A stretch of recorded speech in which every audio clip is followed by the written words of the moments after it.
I am Dora, 57 years old, standing in a beautiful ballroom, watching my son marry the love of his life. Everything seemed perfect that day. The flowers, the music, the happiness in Jack's eyes. But something felt off about Thomas, my husband of 35 years. The way he kept checking his phone, his distant smile and photos. I never imagined what would happen at the dinner that followed. Before I share what happened next, let me know where you're watching from. Hit that like and subscribe button if you've ever had your perfect day turned upside down in seconds. My son Jack had been dating Amanda for 6 years before he proposed. They were college sweethearts who met during freshman orientation. I adored Amanda from the start. She was kind, intelligent, and brought out the best in my son. When Jack called to tell us they were engaged, I immediately started crying tears of joy. Thomas, on the other hand, just offered a quick congratulations before making an excuse to get off the phone. I should have recognized that as the first warning sign. The wedding planning consumed the next 12 months of our lives. I threw myself into helping the young couple create their perfect day. We toured 7 venues before finding the historic Montgomery Hotel with its crystal chandeliers and garden terrace. I went with Amanda to every dress fitting, helped address 300 invitations by hand, and spent hours creating personalized welcome bags for out-of-town guests. Thomas seemed increasingly distant throughout this period. He complained about the cost, despite us having saved for this day since Jack was born. He skipped the menu tasting, claiming he had to work late. When I confronted him about his lack of enthusiasm, he snapped that I was being dramatic and walked out of the room. I chalked it up to pre-wedding stress and his recent promotion at work that had him traveling more frequently. The wedding day finally arrived, a perfect June afternoon with clear blue skies. The ceremony was set up in the hotel's rose garden with white chairs arranged in neat rows and an arch of blush and ivory flowers. My daughter Lily served as maid of honor, stunning in her pale blue dress. I sat in the front row, saving a seat for Thomas, who was running uncharacteristically late after going back to the hotel room for something he had forgotten. When Jack took his place at the altar, my heart swelled with pride. My handsome boy, now a man about to start his own family. Thomas slipped into the seat beside me, just as the music changed and the bridal procession began. I noticed him check his phone quickly before putting it away. Amanda was radiant walking down the aisle on her father's arm. Jack's eyes filled with tears when he saw her, which of course set me off crying too. Their vows were personal and heartfelt, with Jack promising to always be Amanda's safe harbor and best friend. I reached for Thomas's hand during this moment, but he seemed stiff and pulled away after a brief squeeze. After the ceremony, we gathered for family photos. The photographer had to ask Thomas twice to smile naturally. In one photo, I caught him looking off to the side rather than at the camera. Looking back at those photos now, his detachment is painfully obvious. The cocktail hour began on the terrace with a string quartet playing. Guests mingled, enjoying champagne and appetizers. Thomas disappeared for nearly 20 minutes, claiming he needed to use the restroom. When he returned, his collar was slightly askew. I straightened it automatically, and he flinched at my touch. When it was time to move to the ballroom for the reception, I noticed Thomas speaking intently with the wedding coordinator. Later, I learned he had insisted on a last-minute change to the seating chart for the head table. At the time, I was busy helping Amanda's grandmother find her seat and thought nothing of it. That was when I first noticed her, a tall woman with auburn hair in a form-fitting emerald dress. She was speaking with some of Thomas's colleagues from work. She caught me looking and gave me a strange smile that made me uncomfortable. I had never seen her before, but assumed she was someone's plus one. The reception began with the traditional entrance of the wedding party. Jack and Amanda had their first dance to At Last by Etta James, and I cried again watching them sway together, so in love. When it came time for the father-son dance, Thomas performed his duty, but seemed eager for it to end. As we all took our seats for dinner, I was surprised to see the auburn-haired woman being seated at our table. The wedding coordinator looked apologetic as she explained that there had been a last-minute adjustment. The woman introduced herself as Natalie, but offered no explanation of why she was sitting at the family table. Thomas studiously avoided making eye contact with either of us. As the salad course was served, I tried to focus on enjoying the celebration rather than Thomas's strange behavior. My sister Patricia, seated on my other side, whispered, asking if I knew who Natalie was. I shook my head and tried to dismiss my growing unease. Little did I know how drastically my life was about to change. The banquet room glowed with soft amber lighting from crystal chandeliers reflecting off the gold-rimmed china and polished silverware. Round tables draped in ivory linens filled the space, each decorated with lush centerpieces of roses and hydrangeas. At the head table, Amanda and Jack sat in the center, beaming with newlywed joy. I was seated to Jack's right with Thomas beside me, while this mysterious Natalie sat directly across from me. The waitstaff had just served the main course, filet mignon with roasted potatoes and seasonal vegetables. The room buzzed with conversation and laughter. Champagne flowed freely, and the atmosphere was celebratory, exactly what you would expect at a wedding reception. As we began eating, the best man stood to deliver his toast. He shared funny anecdotes about Jack's college days and welcomed Amanda to the family with warmth. Everyone raised their glasses in celebration. Other scheduled toasts followed, Amanda's father speaking about watching his little girl grow up and Lily sharing sweet memories of her brother. Then unexpectedly, Thomas stood up and tapped his knife against his champagne flute. The room quieted as people turned their attention to him. I looked up at my husband, confused, but assuming he wanted to offer an impromptu father of the groom toast. Thomas cleared his throat. I want to thank everyone for coming to celebrate Jack and Amanda's special day. His voice sounded rehearsed, unnaturally formal.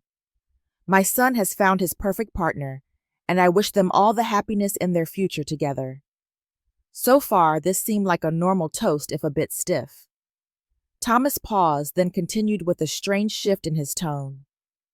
Life is about honesty and authenticity, finding your true happiness and having the courage to pursue it. He glanced across the table at Natalie, who gave him an encouraging nod, which is why I have an announcement of my own to make today. A creeping dread began to fill me. The room seemed to grow silent in a way that felt unnatural, as if everyone sensed something inappropriate was about to happen. Dora, Thomas said, turning to face me directly, this is the end for us.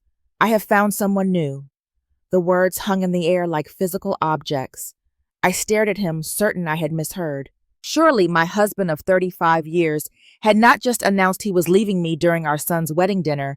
I have been unhappy for years, Thomas continued, seemingly oblivious to the shocked silence that had fallen over the room. Natalie and I have found something special together, and we deserve a chance at happiness.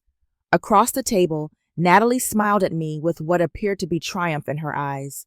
She reached across and took Thomas's hand in full view of everyone. The intimacy of the gesture confirmed the horrible truth of what was happening. I felt as though I had been plunged underwater. Sounds became muffled. My vision narrowed to a tunnel. I was acutely aware of every eye in the room fixed on me, witnessing my humiliation. My chest constricted so tightly I couldn't breathe. In that moment, 35 years of marriage disintegrated before me in the most public, cruel way possible.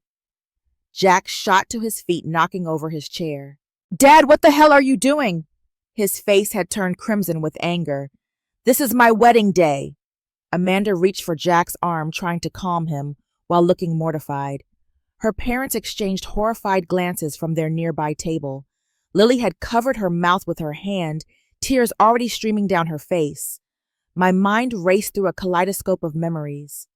Thomas and I dancing at our own wedding, bringing Jack home from the hospital, family vacations, holidays, all the ordinary moments that make up a marriage. Had it all been leading to this moment of ultimate betrayal? Around us, guests shifted uncomfortably in their seats. Some pretended to be deeply interested in their food, while others whispered behind their hands. The wedding band, unsure of what to do, had stopped playing mid-song. I should have screamed. I should have thrown my drink in his face. I should have broken down sobbing, but something strange happened instead. A calm clarity washed over me. Perhaps it was shock, or perhaps it was my body's way of protecting me from completely falling apart in public. I looked directly at Thomas, then at Natalie, and back to Thomas again. With a steady voice that surprised even me, I said, "Thanks for the heads up." The simplicity of my response seemed to throw Thomas off balance. He had clearly expected tears or a scene. His expression faltered. I reached into my evening bag and pulled out an envelope I had received earlier that day. In a cosmic coincidence, I could never have planned my attorney had delivered some documents regarding our family trust that needed Thomas's signature. I had brought them to give to him after the wedding. I slid the envelope across the table to Thomas. "You might want to look at this," I said, rising from my chair with as much dignity as I could muster. Thomas opened the envelope expecting perhaps divorce papers or some dramatic revelation. Instead, he found boring legal documents that suddenly took on new significance given his announcement. His face registered confusion, then concern, as he realized I had already been consulting with an attorney about our financial matters. Without another word, I walked away from the table, head held high, despite feeling as though my world had just imploded. As I left, I heard Jack continuing to berate his father and Amanda's mother rushing over to help contain the situation. What Thomas didn't know was that I had suspected something was wrong for months. What he didn't know was that I was stronger than he thought. And what he would soon discover was that I had been quietly preparing for this possibility, even if I never truly believed it would happen. The ballroom dissolved into chaos behind me as I pushed through the double doors into the empty hotel corridor. My heels clicked against the marble floor, the sound echoing in the quiet hallway. I found a small alcove with a decorative bench and sank down, my legs suddenly unable to support me. The physical shock was setting in. My hands trembled uncontrollably and I felt nauseated. Inside the reception, I could hear raised voices. Jack's angry tone carried through the doors, followed by what sounded like Amanda's father trying to restore order. A hotel staff member hurried past me, looking concerned, no doubt summoned to help with the unfolding disaster. I sat there trying to process what had just happened. My husband of 35 years had just publicly discarded me at our son's wedding. He had orchestrated this moment deliberately, choosing the most special family occasion to inflict maximum pain and humiliation. And that woman, Natalie, the smug satisfaction in her eyes as she watched my world collapse, told me everything about her character. The door opened, and Lily rushed out, scanning the hallway frantically until she spotted me. Her mascara had run, leaving black streaks down her cheeks. She rushed over and wrapped her arms around me. "Mom, I cannot believe what just happened. Dad has lost his mind."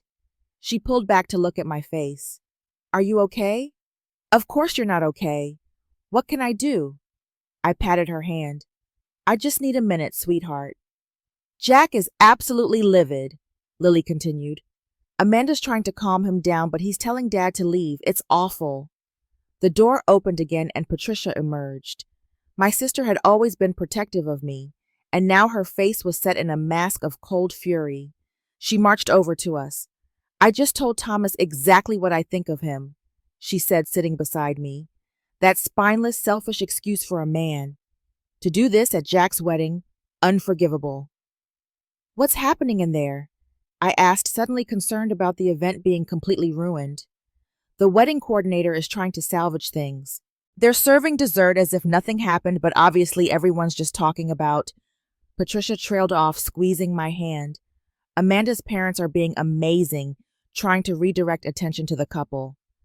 The thought of Jack and Amanda's special day being overshadowed by this drama broke my heart more than my own humiliation. I need to pull myself together. I won't let Thomas ruin their wedding completely. "You don't have to go back in there," Lily insisted. "Yes, I do. This is Jack's day. I won't let my drama take that away from him." As I stood to compose myself, Thomas pushed through the doors. He looked flustered, his tie loosened, and hair disheveled. "Dora, we need to talk," he said, approaching us. Patricia stepped between us. You've said quite enough for one day. This isn't how I wanted to do this, Thomas said, trying to look past Patricia to me. Things got out of hand.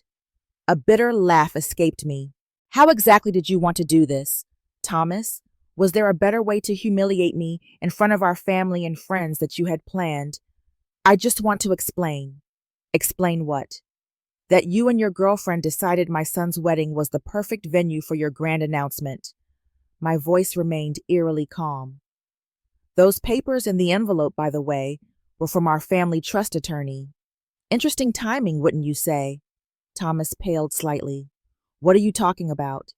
I've suspected something was wrong for months. I didn't know what exactly, but I had our attorney reviewing our finances just in case. Seems my intuition was right. This clearly wasn't the conversation Thomas had expected. He had prepared for tears and recriminations, not this composed woman discussing legal matters. We can talk about this tomorrow, he said, backing away. Tonight's about Jack and Amanda. How considerate of you to remember that now, Patricia snapped. I smoothed my dress and checked my reflection in a decorative mirror. I'm going back in to support my son. You should probably give him some space. Thomas looked uncertain, caught between the mess he'd created inside and whatever Natalie expected of him. Without another word, he turned and walked back into the ballroom. I took several deep breaths, reapplied my lipstick, and squared my shoulders. Let's go, girls. We have a wedding to salvage. When we re-entered, Amanda's mother immediately came over. Susan had always been kind, but the compassion in her eyes nearly broke my composure. Dora, I cannot express how sorry I am about this situation, she said, taking my hands. If there's anything we can do. Thank you, Susan. Right now, I just want to focus on Jack and Amanda. The young couple was huddled in conversation with the wedding coordinator. When Jack saw me, he rushed over. Mom, I'm so sorry. I told him to leave, but he's refusing. We're thinking about cutting the cake now and moving on to dancing to change the mood. I cut my son's face. That sounds perfect. This is still your day, and we're going to celebrate you and Amanda. Jack's eyes were red-rimmed. I can't believe he did this. I don't even know who he is anymore. We'll figure it all out later, I assured him. Right now, go cut that beautiful cake with your bride. The rest of the reception continued in a strange, subdued fashion. The wedding coordinator worked miracles, accelerating the scheduled events to distract from the tension. Thomas kept his distance, sitting at a table with Natalie and some of his work colleagues who looked deeply uncomfortable. When it came time for the parent dances, I told Jack to skip the mother-son dance if he wanted, but he insisted. As we swayed to "What a Wonderful World," he whispered, I'm so sorry, Mom. I had no idea. Neither did I said honestly. But we'll get through this. As the evening wore on, I found it increasingly difficult to maintain my composure. Around 9 o'clock, I decided it was time to make my exit. I found Jack and Amanda to say goodbye. I'm going to head up to my room now, I told them. You two enjoy the rest of your night. We can wrap things up, Amanda offered, still looking distressed by the whole situation. Absolutely not. Your friends are here, the band is playing, and you should dance until midnight as planned. I hugged them both. This is still the beginning of your beautiful life together. As I turned to leave, I saw Thomas approaching. He had that determined look I recognized from 35 years of marriage. Dora, wait. There's more we need to discuss. I faced him squarely. Not tonight, Thomas. The envelope? What exactly did your attorney find? I smiled thinly. Everything, Thomas. All the money you've been moving around these past 6 months. We'll discuss it with our respective attorneys present. The color drained from his face. You're jumping to conclusions. Goodbye, Thomas. Enjoy your new life. I turned and walked away, feeling his eyes on my back as I left the ballroom for the second time that night. In my hotel room, I finally allowed myself to fall apart sobbing until there were no tears left. 35 years of marriage had just ended in the cruelest, most public way imaginable. But even through my pain, I felt a strange flicker of something unexpected. relief that at least now I knew the truth and the fight ahead would be in the open. The morning sunlight streamed through the hotel room curtains I'd forgotten to close. I had barely slept, my mind replaying Thomas's announcement and the subsequent chaos over and over again. My eyes felt swollen and raw from crying, and my body ached as if I'd been physically beaten. A gentle knock at the door roused me from my daze. I wrapped the hotel bathrobe around myself and peered through the peephole to see Jack and Lily standing in the hallway. I opened the door, and they immediately enveloped me in a group hug. "We brought coffee and bagels," Lily said, holding up a paper bag that smelled of cinnamon and cream cheese. Jack's face was haggard, his eyes bloodshot. He'd clearly gotten as little sleep as I had. Amanda's with her parents having breakfast. She sends her love. We settled around the small table by the window. For a few moments, we just sat in silence, the enormity of what had happened hanging over us. "Did you know?" Jack finally asked, his voice cracking slightly. I shook my head. I knew something was off. He'd been distant secretive about his phone, working late more often, but I never imagined this. "I could kill him," Jack said, his hands clenching into fists. "To do this at my wedding, in front of everyone we know." "Who is she?" Lily asked. "That woman looks so smug sitting there." I took a sip of coffee, grateful for its warmth and normality. "Her name is Natalie. That's all I know." Jack's phone buzzed. He glanced at it, and his expression darkened. "It's Dad, again. He's been texting since dawn trying to explain himself." "What's he saying?" I couldn't help asking. Jack scrolled through the messages. That he's sorry about the timing, but not about the decision. That he and Natalie have been together for over a year. That he was tired of living a lie. A year. The words hit me like a physical blow. A whole year of deception while I was planning our son's wedding, believing we were a happy family.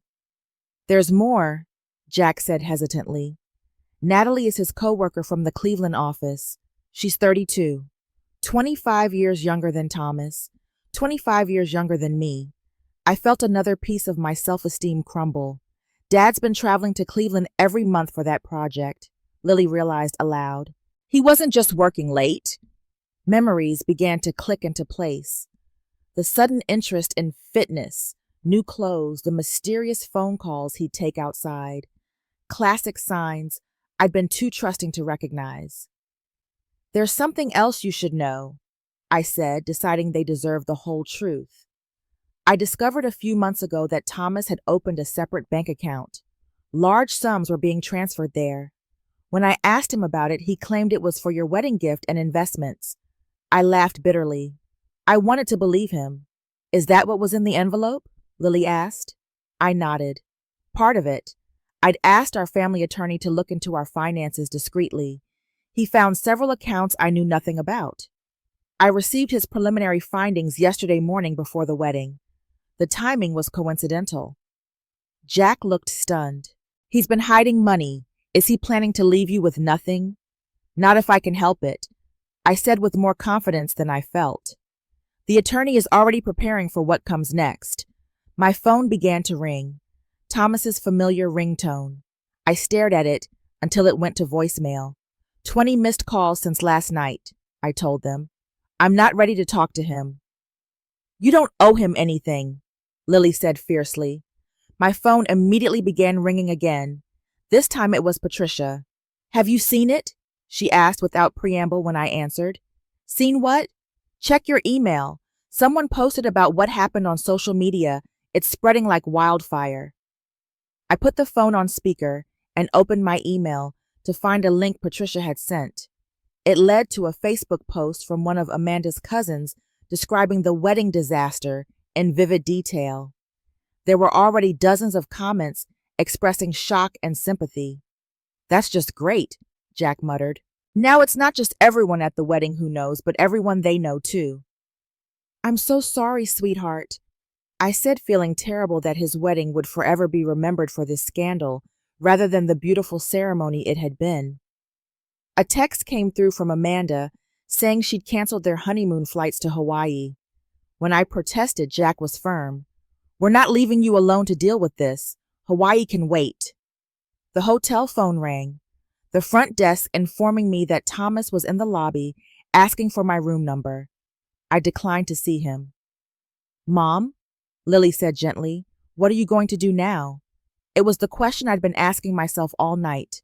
My entire future had vanished in a single moment. The retirement we'd planned, the trips we'd talked about taking, our dream of a vacation home on the lake, all of it gone. I don't know yet, I admitted. But I know I can't go back to the house right away. Not with him there. Stay with me, Lily offered immediately. She had a small 2-bedroom apartment in the city. Or with us, Jack added. The guest room is yours as long as you need it. Their support brought fresh tears to my eyes. I'll figure it out. Right now, I just need to get through today. A sharp knock at the door startled us all. Jack looked through the peephole, and his expression hardened. It's him, and he's not alone. I steeled myself. Let them in. We might as well get this over with. Thomas entered with Natalie hovering behind him. She was wearing the same clothes as yesterday, her hair slightly mussed. It was obvious they'd spent the night together. You need to answer your phone, Thomas said by way of greeting. We have things to discuss.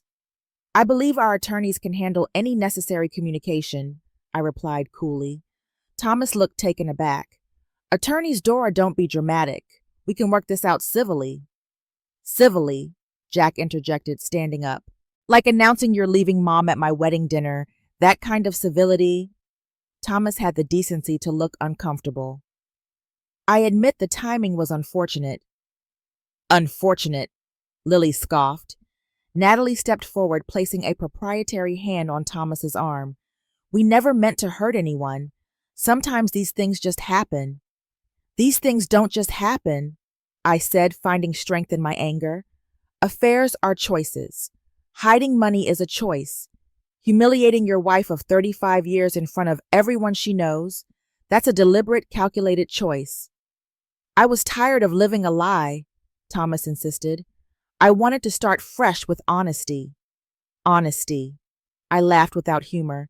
Is that what you call the separate accounts you've been funneling money into for months? The credit cards I didn't know about. Thomas paled. You're confused about the finances. I don't think so. My attorney has been quite thorough.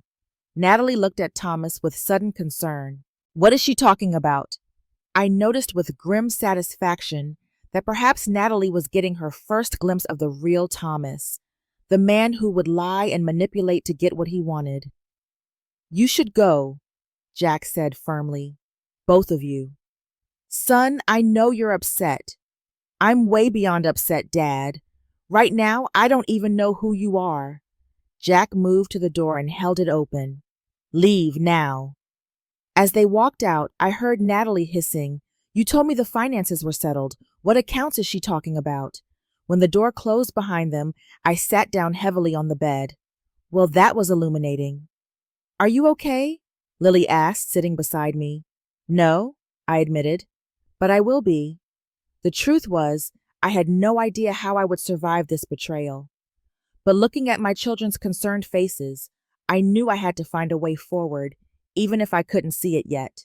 2 weeks after the wedding disaster, I finally returned to the house I had shared with Thomas for 28 years. Patricia insisted on coming with me, claiming she didn't trust herself not to set Thomas's clothes on fire if she went alone. The front door felt heavier than usual as I turned my key in the lock. Inside the house was eerily quiet. Evidence of Thomas's hasty packing was everywhere. Drawers left partially open, empty spaces on bookshelves, and a faint smell of his cologne lingering in the air. Where do we start? Patricia asked, looking around at what remained of my married life. Bedroom, I suppose, I said, steeling myself for what I might find there. Thomas had taken most of his clothing, but left behind the gifts I'd given him over the years. The watch for our 25th anniversary cufflinks from our trip to London, the vintage fountain pen he once claimed was his favorite possession. Their abandonment felt like another small rejection. On the dresser sat our wedding photo, now lying face down. I picked it up, staring at our younger selves. Me in my lace gown, Thomas in his rented tuxedo, both of us radiating hope for our future. With sudden decisiveness, I removed the photo from the frame and ripped it in half. "That's the spirit," Patricia said approvingly. In Thomas's home office, I found more evidence of his preparation for this split.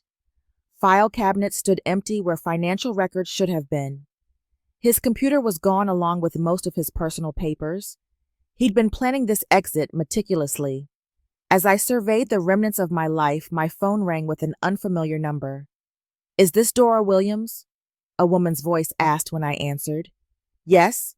Who's this?" "My name is Jennifer Atkins. I work with Thomas at Hamilton Partners." She paused. "And I think there are some things you should know about your husband and Natalie Pearson." My heart raced as Jennifer detailed what she'd witnessed over the past year. Thomas and Natalie's affair conducted with little attempt at discretion, their flirtatious behavior at office functions, and most disturbing, their open discussions of their future plans while Thomas was still married to me. "They've been planning this for months," Jennifer said.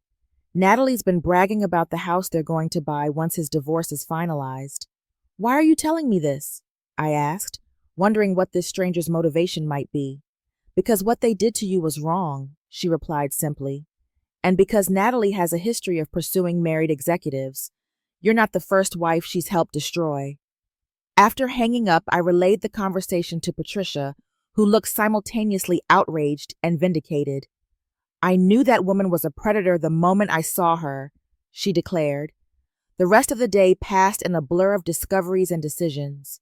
I found credit card statements Thomas had hidden, revealing extravagant gifts purchased for Natalie, jewelry, weekend getaways, designer clothes. I discovered emails he'd printed and forgotten to remove discussing their future together as far back as 8 months ago. The evidence of Thomas's methodical betrayal was overwhelming. This wasn't a case of sudden infatuation or midlife crisis. It was a calculated exit strategy from our marriage designed to maximize his advantage and minimize his financial obligations to me. That evening, Jack and Amanda came over to help. Amanda had been incredibly supportive despite having her wedding overshadowed by this scandal. She brought dinner and helped catalog valuable items in the house for the divorce proceedings. "Dad called again," Jack said as we sorted through photo albums at the dining room table. "He wants to have dinner with me next week to explain his side." "Are you going to go?" I asked carefully, not wanting to put my son in the middle. Jack shrugged. "I don't know. Part of me wants to tell him to go to hell, but another part wants answers. You have every right to hear what he has to say." I told him, though the thought of Jack reconciling with Thomas sent a pang through my heart. "Whatever his excuses are, they won't justify what he did," Amanda said firmly, squeezing my hand. The next morning brought another unpleasant surprise. Thomas had filed for divorce citing irreconcilable differences and requesting an equitable distribution of assets. His timing was strategic. Filing first gave him certain advantages in our state. My attorney called with the news. "He's claiming the Cleveland property as separate property, not marital assets, and he's asking for half of your inheritance from your parents." "My inheritance?" I was stunned. "He has no right to that. My parents left that money specifically to me." "We'll fight it," the attorney assured me. "But be prepared. This could get ugly." That afternoon, I received a text message from a number I didn't recognize. "Sorry your husband finally wised up and found someone who actually makes him happy. Maybe if you'd taken better care of yourself, he wouldn't have needed to look elsewhere." I knew instantly it was from Natalie. The cruelty of the message took my breath away. I showed it to Lily when she stopped by after work. "That absolute witch," she fumed. "Block this number right now." The harassment didn't stop there. Natalie began sending emails, sometimes pretending to be concerned about my well-being, other times making thinly veiled digs about my age or appearance. It seemed she wasn't content with taking my husband. She wanted to grind my self-esteem into dust as well. Social media became a minefield. Mutual friends posted photos of events where Thomas and Natalie now appeared as a couple. Comments expressed shock and awkward sympathy. Some friends took sides with a surprising number, maintaining relationships with both Thomas and me, as if his betrayal was a simple difference of opinion rather than a moral failing. Through it all, I went through the motions of daily life in a fog of grief and anger. I stopped eating properly. Sleep became elusive. I spent nights staring at the ceiling, replaying our marriage in my mind, wondering what signs I had missed, what I could have done differently. 3 months after the wedding, I hit rock bottom. Thomas and Natalie had made an offer on a house just 20 minutes from ours in the same community where we had built our life together. The prospect of running into them at the grocery store or local restaurants was unbearable. I sat on my bedroom floor surrounded by old photos and mementos, sobbing uncontrollably. 35 years of my life felt like a waste, a foolish investment in someone who had never truly valued me. For the first time, I wondered if I could survive this pain. Patricia found me there when she came to check on me after I missed our lunch date. Without a word, she sat beside me on the floor and held me while I cried. "I can't do this," I told her between sobs. "I can't rebuild at my age. What's the point? The point is that you deserve better than to let that bastard destroy you," Patricia said firmly. "The point is that you still have a life to live, and it can be a good one without him." The next day, Patricia moved in temporarily. She established a routine: regular meals, daily walks, scheduled consultations with my attorney. She accompanied me to my first therapy appointment, waiting in the car while I spent an hour unpacking my grief with a compassionate stranger. Slowly, day by day, I began to function again. The pain didn't diminish, but my ability to carry it improved. I started to recognize that surviving Thomas's betrayal would be my greatest act of defiance. "You always were the strong one," Patricia reminded me one evening as we shared a bottle of wine. "Even when we were kids. Thomas may have forgotten that, but I never did. And in the darkest hour of my life, I began the slow process of remembering my own strength too. 6 months after Thomas's announcement at our son's wedding, I found myself sitting in my car outside the upscale restaurant where I knew he and Natalie were having dinner. I hadn't planned this confrontation. I'd been driving aimlessly after leaving my attorney's office, processing the latest developments in our increasingly contentious divorce. Thomas had begun claiming that certain assets were business investments rather than marital property. He was fighting for possession of the lake house my father had helped us purchase. Each week brought a new tactic, a new attempt to diminish what he owed me after 35 years together. I hadn't intended to stop when I saw his car in the parking lot. Something compelled me to pull in and wait. Perhaps I needed to see them together to make the betrayal real in a way that paper filings and attorney meetings couldn't. Through the restaurant's large windows, I could see them at a corner table. Thomas was gesturing animatedly about something, while Natalie checked her phone, looking bored. I watched for nearly 20 minutes, oddly detached, as if observing strangers. When they emerged from the restaurant, I slouched down in my seat, not ready to be seen. They stopped near their car, clearly in the middle of an argument. Thomas's face was flushed with anger, his finger pointing accusingly at Natalie. "This is the third time this week," I heard him snap as they drew nearer to where I was parked. "You can't keep spending like this. The divorce is bleeding me dry." "You promised I wouldn't have to worry about money," Natalie shot back. "Maybe you should have planned better before you blew up your marriage." "I didn't expect her to fight so hard," Thomas muttered. "She was always so accommodating before." "Well, that was your miscalculation, wasn't it?" Natalie's tone was cutting. "Don't make it my problem." They got into Thomas's car without noticing me, but their exchange continued with the windows partially down. "The jewelry was an investment," Natalie insisted. "If you expect me to attend these business functions with you, I need to look the part." "We need to be careful until the divorce is finalized," Thomas replied, his voice weary in a way I recognized from our last years together. "My attorney says she's going after half my pension now." "Good for her," I whispered to myself, starting my car. That chance encounter changed something fundamental inside me. I had been viewing myself as the victim of Thomas's midlife crisis, discarded for a younger model. But witnessing their interaction revealed a different truth. Thomas hadn't found some magical perfect relationship. He'd simply traded one set of problems for another. The next morning, I called my financial advisor. I want to understand everything about our investments, I told her. No more leaving the finances to Thomas. I need to take control. She sounded pleased. That's what I've been wanting to hear. Let's set up a comprehensive review. I spent the next 3 weeks becoming intimately familiar with every aspect of our financial life that Thomas had previously managed. I discovered investments I didn't know existed, property valuations that surprised me, and tax strategies that needed reconsideration. Armed with this knowledge, I met with my divorce attorney and outlined a new strategy. I won't let him hide assets or undervalue what we built together, I explained, and I won't settle for less than I deserve. My attorney smiled. There's the fighter I've been waiting for. With this newfound resolve, I began renovating the house. If I was going to keep it in the divorce, I wanted it to reflect me, not us. I painted the living room a bold blue that Thomas had always vetoed. I converted his office into an art studio, something I'd wanted to do for years. I reconnected with friends Thomas had subtly discouraged me from seeing. Marjorie, my college roommate, visited for a weekend. We stayed up late drinking wine and remembering who I had been before I became Mrs. Thomas Williams. You were fearless, Marjorie reminded me. You wanted to travel the world, make art, meet interesting people. Then Thomas came along, and gradually those dreams got smaller. I let them get smaller, I acknowledged. That's on me. So what are you going to do about it now?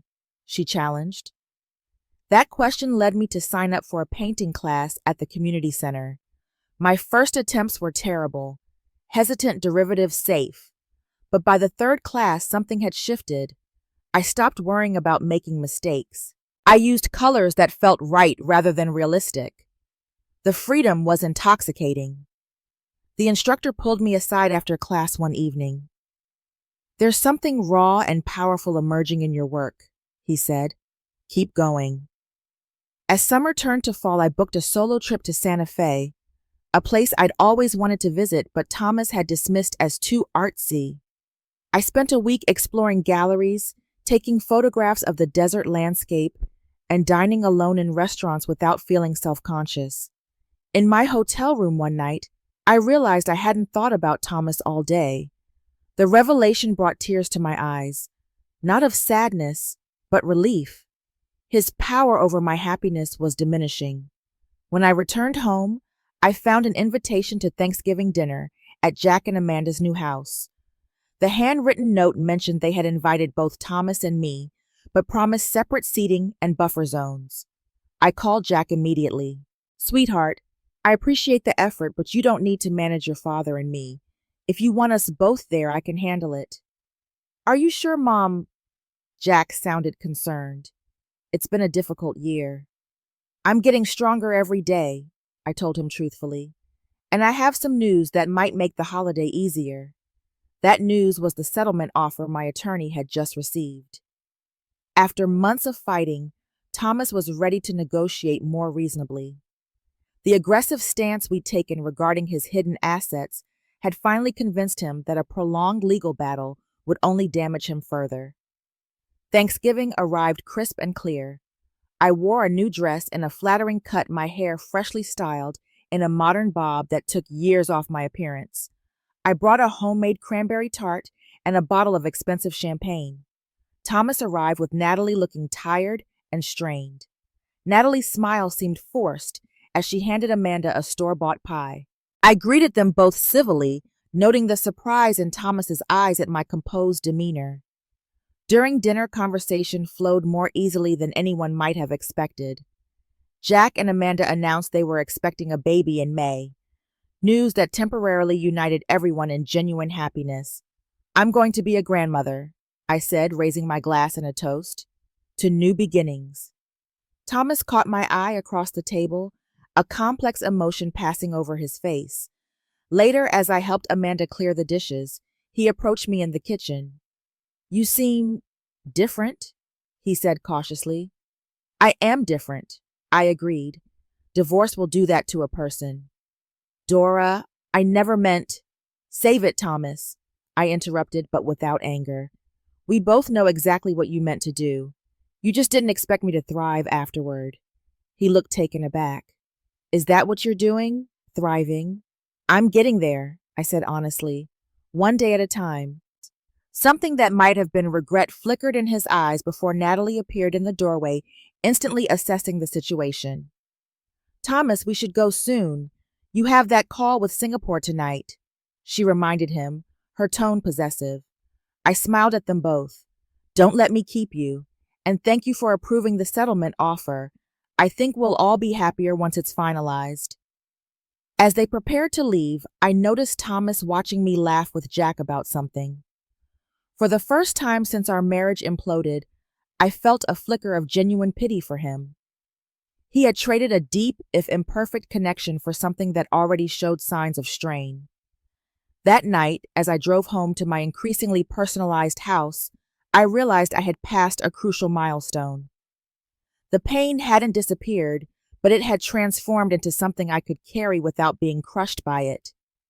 I was finding my way back to myself one painful step at a time, and the woman I was discovering was stronger and more interesting than the wife I had been for 35 years. 2 years had passed since that fateful wedding dinner when my world imploded. Today, I stood in my new kitchen arranging flowers in a vase while sunlight streamed through windows that faced east, my deliberate choice when buying this townhouse 8 months ago. I wanted morning light, new beginnings. The divorce had been finalized 14 months earlier. In the end, I received more than Thomas had initially offered, but less than I might have been entitled to. I chose to stop fighting and start living instead. The settlement provided enough for me to purchase this cozy townhouse in a vibrant community with a small studio space where I could paint. My phone buzzed with a text from Jack. We're running about 10 minutes late. Someone took forever to decide which outfit to wear. I smiled, knowing he was referring to my 5-month-old granddaughter, Lily Patricia, named after her aunt and great-aunt. Jack and Amanda had waited until their lives settled down after the wedding drama before starting their family.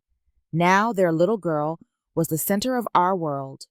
The doorbell rang, and I opened it to find Patricia with a bottle of champagne. Happy rebirth day, she announced, hugging me tightly. We had created this tradition to mark the anniversary of Thomas's announcement, not to commemorate the pain, but to celebrate my survival and transformation. Each year, we toasted to the woman I was becoming rather than the wife I had been. Is Edward joining us? Patricia asked, glancing behind me. Later this afternoon, I replied, feeling a small flutter at the mention of his name. Edward had entered my life unexpectedly at a community art exhibition where 3 of my paintings were displayed. A widower, in his early 60s with kind eyes and a quiet confidence, he had approached me to discuss my use of color. Our conversation extended to dinner, then weekly gallery visits, and gradually into something neither of us had been looking for, but both treasured. The doorbell rang again, bringing Jack, Amanda, and baby Lily. The sight of my granddaughter's toothless smile instantly brightened the room. There's my beautiful girl, I cooed, taking her into my arms. Her weight and warmth never failed to ground me in the present moment. We settled in the living room, catching up on family news, while Lily explored a collection of soft toys I kept specifically for her visits. The conversation eventually turned, as it sometimes did, to Thomas. Dad and Natalie broke up, Jack said, watching my reaction carefully. I nodded, unsurprised. I heard through Margaret. Margaret, our former neighbor, had remained friends with both Thomas and me, maintaining a careful neutrality. Apparently, Natalie gave him an ultimatum about marriage and he balked, Jack continued.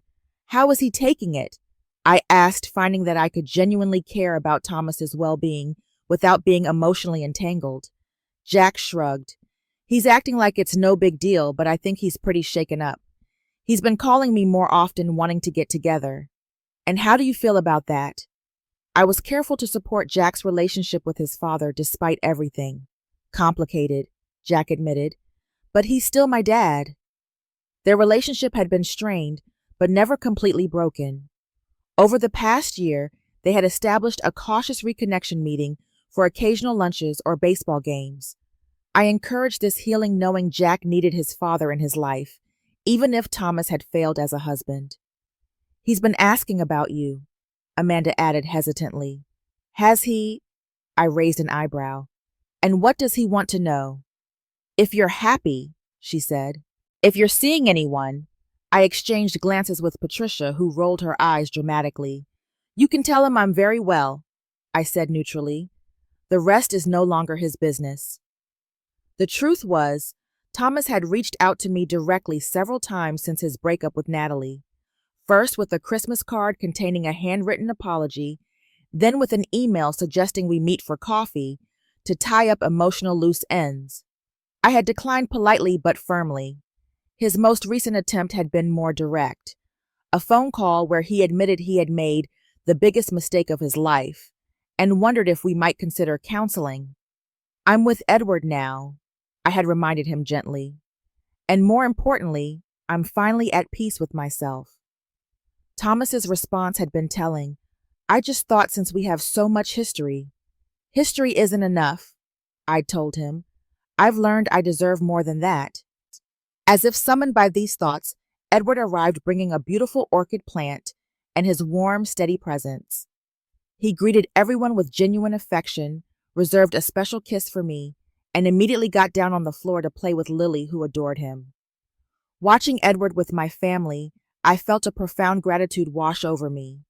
The path that led me here had been painful beyond imagining, but the destination held unexpected joys. After lunch, while Edward and Jack discussed renovations to Jack's deck, Amanda helped me carry dishes to the kitchen. I've been meaning to tell you something, she said, leaning against the counter. Remember that support group you started at the community center for women going through difficult divorces? I nodded. After my own experience, I had wanted to create the resource I wished I'd had during those dark days. My cousin Sarah joined last month, Amanda continued. She said it's been life-changing. The way you share your story gives people hope that there's light at the end of the tunnel. I felt a lump form in my throat. That means more to me than you know. Later, as everyone gathered in the living room for cake, I looked around at the people who had supported me through the darkest period of my life and now shared in its brightest moments. The contrast between this peaceful afternoon and the chaos of 2 years ago was stark. I'd like to make a toast, I said, raising my champagne glass, to second chances and unexpected blessings, to learning that endings can become beginnings, and most of all, to discovering that our capacity for happiness isn't determined by those who hurt us, but by our own courage to begin again. As glasses clinked and smiles were exchanged, I caught Patricia's eye. She gave me a subtle nod of pride. We both knew how far I had come from that devastating night when Thomas had so callously discarded 3 decades of marriage. The greatest revenge I had discovered wasn't in making him regret his choice, though he clearly did. It was in creating a life so authentically mine that his presence or absence became irrelevant to my happiness. Edward's hand found mine, his touch a gentle reminder of all the good that had unexpectedly entered my life. You're extraordinary, he whispered, and for the first time in a very long time, I fully believed it. What painful experience helped you find your true strength? Have you ever discovered that what seemed like the end of your world was actually the beginning of something better? Share your story in the comments below and remember to like and subscribe if this journey resonated with you. Thank you for walking this path with me today, and remember, sometimes the most beautiful chapters of our lives come after we've turned the page on painful endings.